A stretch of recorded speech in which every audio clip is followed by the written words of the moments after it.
Aktivistin politik nga diaspora Osman Osmani dhe kemi në një lidhje direkte për diskutuar edhe për diskursin e partive politike në raport me diasporën, por do të flasim edhe për procesin e votimit në diasporë, cili ka nisur që nga java e kaluar, dhe do të flasim gjithashtu betejën e partive politike për votën e diasporës. Atëherë, zoti Osmani, përshëndetje nëse na dëgjoni. Përshëndetje, po ju dëgjoj mirë. Faleminderit shumë zoti Osmani që jeni në këtë linjë direkte me ne. Javës kaluar ka nisur procesi i votimit diasporës, duke që ka një numër më të madh të shtetasve të Kosovës për të votuar kësaj radhe, sidomos përmes postës. Presim që mund të kemi kësaj radhe pjesëmarrje më të madhe diasporës në këtë proces votimit apo jo? Si duket në bazë të mobilizimit që kanë bërë subjektet politike, kësaj radhe numri i votuesve është shtuar në krahasim me zgjedhjet e mëparshme. Do është një numër i konsiderueshëm më i madh se sa më herët. Po, dhe a janë të qarta mjaftueshëm për shtetasit e Kosovës, sidomos procesi dhe procedurat e votimit përmes postës, apo ende ka paqartësi? Duket që ka diko ka paqartësi, por në përgjithësi në kujdes subjektet politike, bile edhe liderët kryesorë të tyre që të japin instruksione në tubimet elektorale që janë zhvilluar edhe në Knejnë, në për Zvicër, edhe në Mërgat gjithandej. Po, dhe përfshirja e madhe diasporës dhe pjesëmarrja e saj në procese zgjedhore, a është e njëjtë ashtu siç marrin pjesë Kosovë edhe në shtetet, në vendet ku jetojnë ata, apo është me ulët interesimi i tyre për të marrë pjesë edhe në ato vende ku jetojnë ata? Si sqarohet kjo? Interesimi për të marrë pjesë në jetën shoqërore dhe politike të bashkëpunëtorëve tonë është shumë i vogël, shumë i kufizuar në krahasim me interesin që tregon një pjesë e bashkëpunëtorëve tonë sa i përket votimit të drejtës, ushtrimin e drejtës themelore për të votuar në vendin am, pa ndonjë motiv të dukshëm apo pa një ofertë marrur nga subjektet politike, qoftë për përfshirje në vendimarrjen politik bërje, qoftë edhe në raport me zhvillimet aktuale në vendin e në shoqërinë am, kur e dim që kanë kaluar duket përmi një vit gjysmë që kemi një lloj krize politike dhe blokade institucionale që nuk pi duket fundi dhe si duket mbas shuhës të përdorur që është shoqëruar me mjaft urrëtie, përçarje dhe edhe në armiqësi të skajshme, nuk do të përfundon edhe me zgjedhjet e 7 qershorit, pasi që parakosh për të ecur përpara si shoqëri është një bashkëpunim, një kulturë demokratike, politike, një bashkëekzistencë e subjekteve politike për të mirën e vendit dhe të shoqërisë, e jo për të polarizuar bashkëdhetarët apo qytetarët dhe vetëm për të përfituar sa për votë të partisë për pushtet e jo për të mirën e përgjithshme. Po, dhe zoti Osmani, a mund të presim që edhe kësaj herë dominoja atmosfera që vota diasporës mund të jetë përcaktuese e ndonjë rezultati të ndonjë partive apo jo? Sipas gjitha gjashave, derisa është gjithë ky vullnet i madh i subjekteve politike dhe liderëve të saj bashkë me eksponent, me deputet, me ministra, po edhe me drejtues të subjekteve caktuara politike që të marrin pjesë këto tubime elektorale, tregon që kjo mund të jetë edhe deri diku edhe përcaktuese. Sa i përket edhe rezultatit të përfundimtar të zgjedhjeve edhe të 7 qershorit që mund të ndryshojnë po ndoshta edhe jo aq shumë sa që një subjekt i vetëm të ketë shumicën për të mund të vendosur në emër të gjithëve. Po, dhe kemi parë këtë vikend që përkundër faktit ende nuk ka nisur fushata zyrtarisht, kandidati për kryeministër i Lëvizjes Vetëndosje Kurti dhe gjithashtu kandidatja për presidenti zonja Osmani kanë qëndruar në diasporë, kanë qëndruar në Zvicër çdo dy dhe atje i kemi parë fjalimet e tyre dhe kërkesat. Çuçi keni parë fillimisht këto tubime dhe a ka ndryshuar forma se si kërkohet vota e diasporës apo vazhdon të jetë format e njëjtat përdorën? Kësaj radhe më duket ka qenë pak një gjuhë më ekstreme përdorur, posaçërisht nga janë keq me thonë nga kryeministri në detyrë, i cili në fjalimin e tij rreth një orësh, të cilën e kam dëgjuar me vëmendje një herë apo deri në 2 herë gati, pjesë flitet për gjithçka, një lloj gjithologu që i prek të gjitha temat, të gjitha çështjet, mirë po që nuk ofron asgjë sa i përket nevojave përfshirjes të pjesëtarëve diasporës, profesionistëve të rrjeteve të diasporës, qoftë ekspertëve në listat zgjedhore, qoftë edhe në përfshirjen në vendimarrjen në institucione, diçka që është premtuar më herët dhe është e çuditshme që gjithkohën ka pasur, si duket deri diku të orkestruar edhe bërhoritje për kryeministrin edhe për subjektin vetëvendosje. Mirë po, unë në ato fjalime nuk kam dëgjuar një ofertë konkrete sa i përket bashkëdhetarëve tonë. Bile mra me Shpanjë vërejtjet e një bashkëdhetarit tonë, pikrisht që ndërlidhet me këtë tubim elektoral që tha që tani po vinë pushimet verore dhe ne e dim çka do të hjekim gjatë pritjeve në kufi, edhe e bëri një lutje publike që institucionet dhe qeveria e Republikës Kosovës së paku të ndërtoj dy nevojtore, dy WC në pikën kupitare, ku pritet për 6 shtatore dhe ku shumë familjar, burra, gra dhe fëmijë s'kan mundësi as për të kryer nevojë kur janë në pritje e sipër. Po, dhe tani kjo dhe gjitha këto, a duke që partitë politike kanë programe të qarta, sidomos kur vije fjala për diasporën, sepse duke që as kërkesat minimale diasporës nuk përfshihen në programet e tyre marrë parasysh atë çfarë po thani. Po jo, ato që janë premtuar herët mon nuk janë në rendite, apo nuk është bën asgjë nga ato. Ne jemi dëshmitar që studimet shumë të hullumtime, po dhe punime doktoraturash që mirën me mundësit apo dhe me kontributin e mundshëm të mërgatës apo të diasporës në vendin nam. Ato nuk janë marrë parasysh, pse është kërku që ato të shqyrtohen që të përfshijë diaspora në mënyrë të strukturuar dhe të institucionalizuar edhe në vendimarrje dhe në politikë bërje. Kjo mirërisht deri më tani as që është shqyrtuar si temë, e lema të jetë të ketë filluar, të ketë gjetë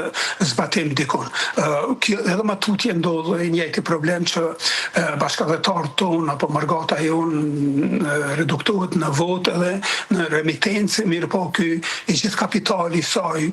human, arsimor, profesional, shoqëror, politik, ekonomik, material, nuk ka gjetë ende, nuk ka hasë ende në vesh të hapur, apo dhe nuk janë kriju struktura apo procedura lehtësuese që i gjithë ky kapital të transferohet përshtatshëm në vendin në shoqërinë amë, qoftë në vendlindje, qoftë edhe në nivel të vendit Kosovës, po edhe as në sa i përket politikave transnacionale, se bashkëkombas tonë që janë aktiv në jetën shoqërore dhe politike do të mund ndihmonin edhe proceset e integrimit në Bashkinë Evropiane, po edhe lidhjen e marrëveshjeve ndërshtetërore, për shkak që janë persona të angazhuar. Ne kemi një problem që na është premtuar shumë herët, posaçërisht nga qeveria tani në detyrë zgjidhja e problemit të kartonit gjelbërt, që edhe më tutje nuk është të zgjidhur si problem, që her pas here edhe mërgjimtarët kompenzohen për një pjesë të sigurimeve të kartonit gjelbërt, mirë pa ajo nuk është zgjedhje, ajo edhe nuk është dhuratë apo diçka që dikush një subjekt politik e bën nga të ardhurat e vet, apo është nga para publike. Ne si gjithmonë që kemi kontribuar, jemi edhe më tutje të kontribuojmë në ndonjë fond përgjithshëm, jo të një partie politike, po të gjithë shoqërisë atje për me çu proceset më përpara, mirë po jo për me pagu agjenci sigurimesh private që i detyrojnë bashkëdhetarët përmes policisë kupitare që të lidhen në sigurim tim. Po dhe konsideroni që nuk ka pasur vullnet politik për ta zgjidhur këtë çështje e kartonit të gjelbërt, apo ku është problemi? Pse nuk konsideroni që nuk është zgjidhur ende? Ato duhet këtë përgjigje, këtë pyetje duhet me javëstru përgjegjësve edhe mandatarëve politik. Ne e dim që një gjë e tillë është e mundshme pikërisht në Zvicër, ku jetoj dhe unë. Zvicra s'ka qenë antare në Kombeve të Bashkuara, mirë po kartoni gjelbërt ka vlerë për shkak që Zvicra ka bërë marrëveshje bilaterale me shtete të caktuara apo edhe me gjithë antarët e kartonit gjelbërt, shtetet antarët të kartonit gjelbërt. Një qasje të tillë, ne kemi procedurë tillë, ne i kemi sugjeruar gjithashtu edhe institucioneve të vendit tonë amë që bile edhe këto do të ishte e mundshme kontributin ndihma në mjetësimi edhe i personave transnacionale që janë në mërgatën tonë, se ato shihen edhe sigura në mes vendit tamë dhe vendeve rezidente. Kjo do të duhet të rrugë normale në vend të gjuetisë në vota, në vend ndoshta edhe të instrumentalizimit të bashkëdhetarëve kundër njëri tjetrit deri dikon për të fituar vota vetëm për pushtete, jo për interesat përgjithshme. Po dhe a i kanë arritur qëllimet, a i kanë arritur qëllimin partitë politike, a është ka që lehtë manipulueshme vota e mërgatës në këtë formë, siç po thoni? Pasune, duke nis nga ato ai që ka premtu lëvizjave të vendosur derisa ka qenë në opozitë, ne jemi angazhuar shumë për krishterënë që të ketë një bashkëpunim mes Zvicrës dhe Kosovës apo mes partive si motra. Lëvizjave të vendosur konsideron veten deklarohet si Parti Socialdemokrate, unë kam politizuar Parti Socialdemokrate, kam qenë barë si mandate politike dhe jam angazhuar fuqishëm për një bashkëpunim të institucionalizuar për një memorandum të bashkëpunimit mes Lëvizjes vendosje dhe Parti Socialdemokrate të Zvicrës. Ajo dhe ka ardhur shprehje, është bërë një memorandum i tillë ne në vitin 2021. Ne socialdemokratët migrant shqiptarë zvicran, në kuadër Parti Socialdemokrate të Zvicrës, bashkë me te, kemi organizuar një konferencë me temën diaspora për një zhvillim të qëndrueshëm dhe demokratik të Kosovës, ku kanë marrë pjesë edhe përfaqësues të qeverive të dyja vendeve. Nga ona e Kosovës ka qenë zonja Liza Gashi, që ka qenë përpara drejtore e Germinit, që njerëz do të më thonë deri diku ka harruar ato parime premtime apo ato udhëzues që ka pas në sa ka qenë në Germin, se tani edhe ajo aludon vetëm për vote, jo për përfshirje, dhe në anën tjetër ka qenë edhe ambasadorja e drejtorisë për zhvillim dhe bashkëpunim të Zvicrës, dhe me atë rast në atë konferencë ku kanë qenë rreth 60 pjesëmarrës, një zëri është aprovuar një rezolut me pritshmëritë e mërgatës tonë sa i përket zhvillim bashkëpunimit ndërshtetënor, edhe përfshirjes diasporës në strukturuar edhe të institucionalizuar, gjithashtu edhe çka presmi pi përfaqësive të vendit tonë përpos atasheve ekonomik, presmi gjithashtu edhe një atashe social. Ne jemi angazhuar edhe për fuqizimin e botës të punës, konkretisht ndoshta fuqizimin e sindikatave për me pas kushte më të mira të punës edhe të jetesës, një në anë që me pas më pak raste aksidentale fatale, në anën tjetër me pas më pak nevojë për shkak të ekzistencës që njerëz tonë të lypin perspektiva jetësore dikon tjetër. Kjo nuk do të thonë që njerëz tonë nuk kanë nevojë dhe nuk duhet të lypni perspektiva jetësore dikon, ajo duhet të bëhet e mundshme dhe pikërisht përmes bashkëpunimit diasporë, vendam, mërgate, profesionist mërgatës, duhet të nxitej më shumë migrimi qarkor, e jo ndalimi që është i pamundshëm apo edhe pengimi. Po, dhe kur jemi te orientimi i investimeve të diasporës dhe tërheqja e investitorëve, a kemi pa investime nga diaspora sepse këto do të është reaktualizuar pas deklarimeve të kryeministrit në Qyr Kurti lidhur me investimet nga diaspora? A ka investime nga diaspora në Kosovë dhe si arsyetohet fakti që shumica e këtyre investimeve po shkojnë në patundshmëri? Mungon një strategji për orientimin e këtyre investimeve apo ku është problemi? Unë nuk kam dëgjuar që ka ndonjë investim konkret. Sigurisht që ka njerëz nga vullneti i tyre i mirë që kanë ndërmarrë në një hap tillë me një mbështetje institucionale të strukturuar në Komas. Unë pata rast para disa ditësh të shoh edhe intervistën e kryeministrit në detyrë me gazetarin e menjur në interaktiv me Raldin Fazliun. Dhe ai ka shtruar edhe këtë pyetje për punën e investitorëve dhe aty u përmend nga ana e kryeministrit në detyrë vetëm në investitor, ama është premtuar shumë edhe për 5-6 vite vetëm një investim i cili nuk besoj kurse si që është merite vetëm e kryeministrit apo qeverisë në detyrë, po edhe vetë bashkëkombasit që ka motiv të investojnë në vendin am. Mu më duket që edhe njerë du më theksu këto që ajo është shumë e nevojshme që të krijohen parakushte, rrethana të volitshme për investime të bashkëdhetarëve që e kanë atë mundësi, ata sigurisht që janë edhe të zgjuar edhe dinë që investojnë në ato fusha edhe në ato lëmi ku edhe ka përfitim, mirë po kjo pjesa tjetër që është mbi 95% e bashkëdhetarëve tonë që posedojnë pasuri të tjera të ndryshme, arsimore, profesionale, dhe ndoshta përvoja shoqërore, politike, sindikaliste, që edhe ata përfshihen për shkak që nga kjo ka motivet mjaftueshme dhe nga kjo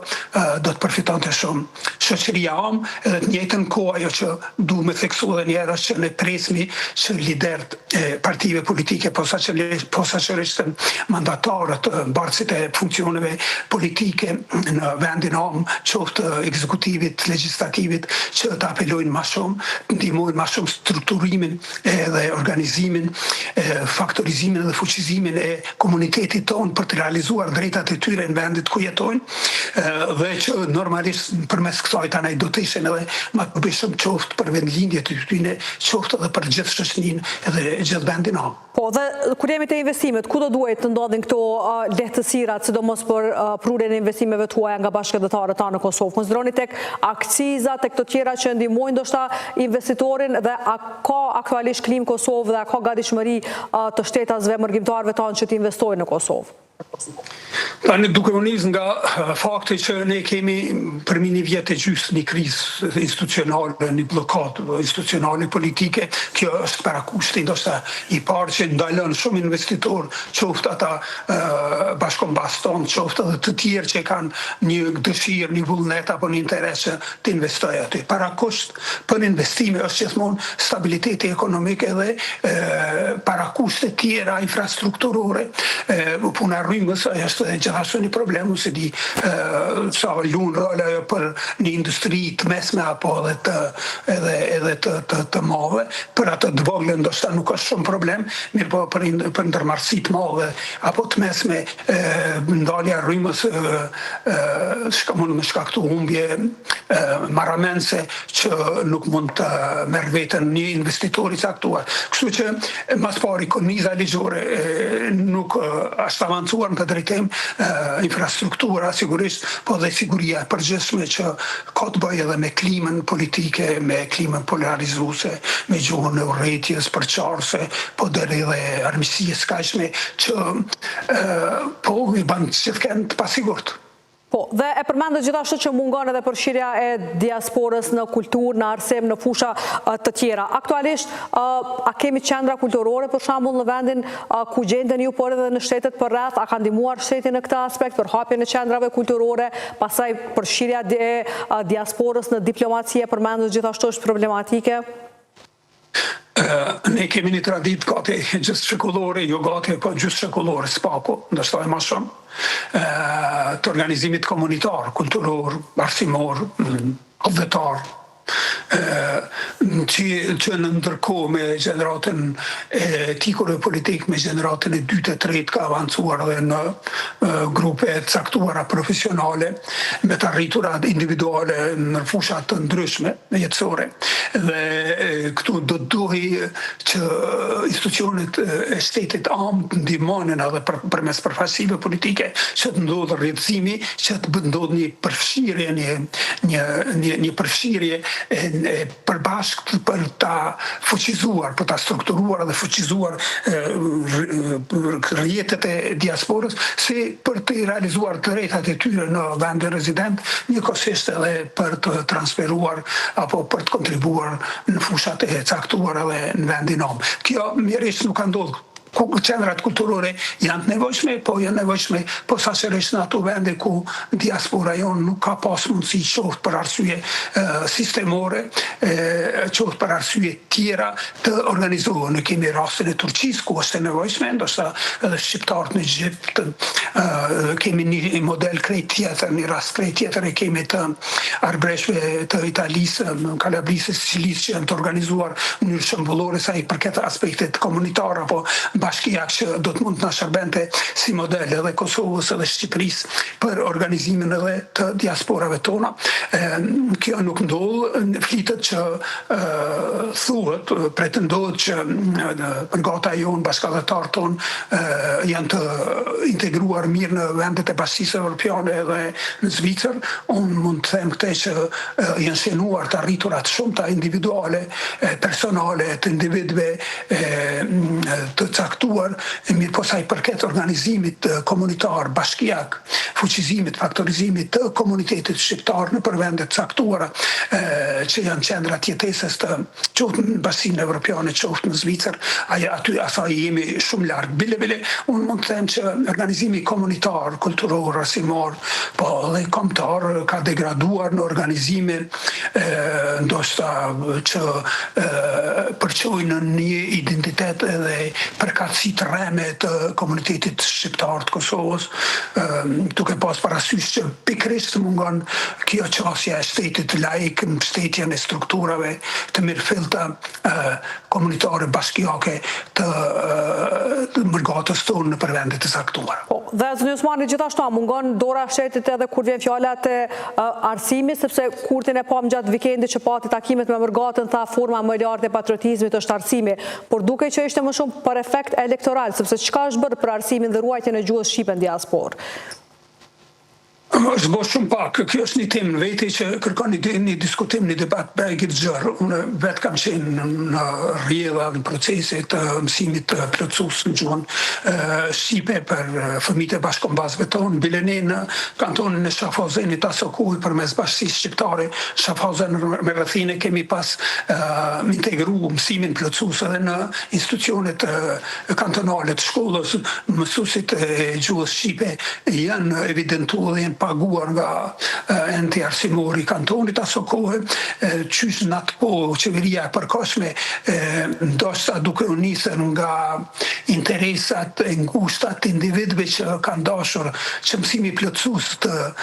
mos jetë institucionalizuar, po të jetë i financuar nga prindrit, kanë luftuar, kanë kundërshtuar një lloj integrimi të tillë të mësimit gjuhës parsorë në institucione. Nuk ka ndonjë ndihmë institucionale, se për këtë kësaj ne në Zvicër kemi pas deri vonë dy paralelisht dy struktura që kanë zhvilluar mësimin, një konkurrencë e madhe mes dy strukturave që kanë organizuar mësimin plotësues që nuk ka përfshi as 0,5% fëmijëve të bashkëdhetarëve tonë. Dhe për këtë punë duhet një bashkëpunim, një koordinim i përbashkët, një pjesëmarrje shtet, përfaqësi diplomatike, shoqata, rrjete profesionale, po dhe prindër. Ne kemi në ndërkohë atë që duhet ta them që është evidente, si në Zvicër, si në vendet e Bashkisë Evropiane, kemi një numër të madh pedagogësh, mësuesish të gjeneratës 2 dhe 3 që janë të aftësuar me bërë mësimin sipas metoda matreja, dhe mjerisht ata nuk janë të përfshim në dhënien e mësimit gjuhës amtare për fëmijët e bashkëdhetarëve tonë. Edhe unë e di, kam pas vetë fëmijë që janë rritur në Zvicër dhe është pajage e vështirë për fëmijën i cili në shkollën e vendit qendrës së jetesës përballet me një metodikë tjetër pedagogjike edhe edukative, ndërsa në shkollën plotësuese shqipe me një krejt tjetër, me një mësim frontal, me një ligjërim të thatë, pa shembuj, pa pas do në pjesëmarrje apo kënaqësi kështu dhe natyrë. Është temë, unë thash që është temë e gjatë, temë komplekse, po temë që duhet të zhvillohet një debat i mirëfillt, edhe që të shihen gjitha mundësitë, edhe që të avancohet mësimi plotësues duke përfshirë pedagogët edhe mësimdhënësit që janë aftësuar në vendet e qendrës së jetesës të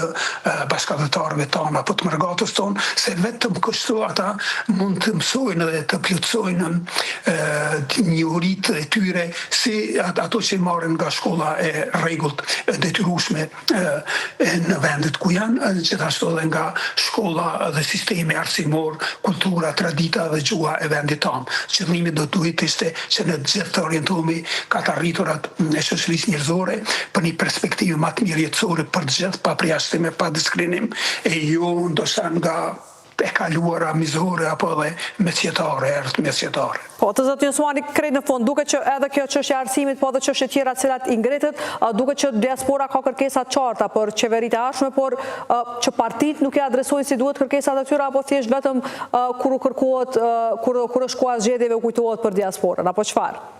Ashtu është, unë du të them diçka në përfundim, që partitë politike edhe bartësit e mandateve politike, funksione politike, le të kujdesen që të mbështesin qytetarët në vendin nam, që ata të kenë të siguruar një eksistencë minimale në vendin nam, ajo duhet ishte ndihma më e madhe edhe për mërgatën, pasi që derisa nuk janë gjendje paguën nga paraja publike në Kosovë, derisa nuk janë gjendje me ofru një mirëqenje minimaliste në vendin om për diaspor. Diaspora nuk e ka atë nevojë, diaspora i ka definu, i ka artikulu nevojat, kërkesat dhe prishmëritë e saj, edhe ndoshta nuk është prioritet tani për tani qeveritar, po prioritet do duhet të ishte mirëqenja, zhvillimi, demokracia, bashkëpunimi, konsenzusi për pikat që të saktuara mes subjekteve politike për të quar më përpara, për të përmbyll proceset e shtetformimit, për të avancuar në drejtim të integrimeve dhe ndër shqiptare, po edhe atyne europiane. Kjo